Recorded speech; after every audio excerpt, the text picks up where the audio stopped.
Hello my dear friends. तो आज के इस वीडियो में हम ओम्स लॉ के बारे में पढ़ने जा रहे हैं। तो आइए कहानी को शुरू करते हैं हमारा जॉर्ज ओम साहब से। तो वो एक हमारा जर्मन का साइंटिस्ट थे।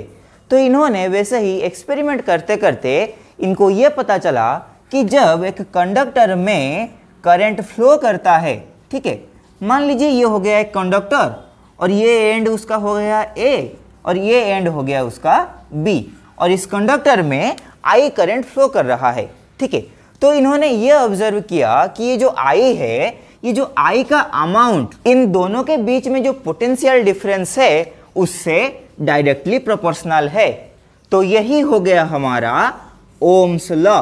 तो ओम्स लॉ को हम क्या बोल सकते हैं? The amount of current passing through a conductor is directly proportional to the potential difference between the two ends of the same conductor, ठीक है।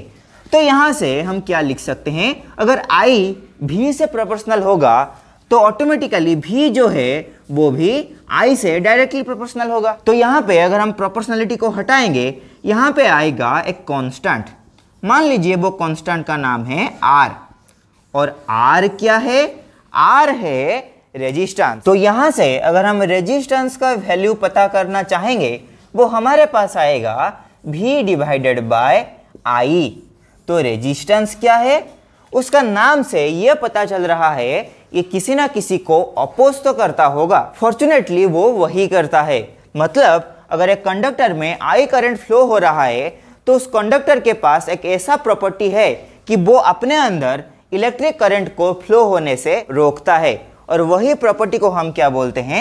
रेजिस्टेंस बोलते हैं। इन शॉर्ट हम ये बोल सकते हैं the property of a conductor by the virtue of which it opposes the flow of electric current through it is known as resistance. और रेजिस्टेंस को जनरली R से डिनोट किया जाता है, और रेजिस्टेंस का फॉर्मूला अभी हमने निकाला हुआ है V डिवाइडेड बाय R। तो आइए अभी रेजिस्टेंस का यूनिट को निकालते हैं। तो यूनिट कैसे निकालेंगे? यहाँ पे हमारा पोटेंशियल डिफरेंस का यूनिट क्या है? वो है वोल्ट, और हमारा करंट का जो यूनिट है वो है एम्पियर।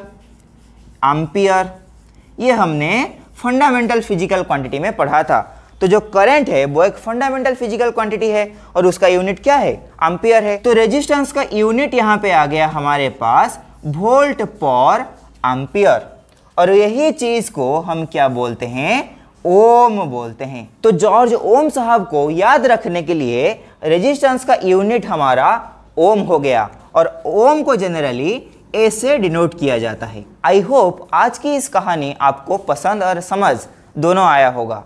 तो मिलते हैं हमारा नेक्स्ट वीडियो में, बने रहिए तब तक।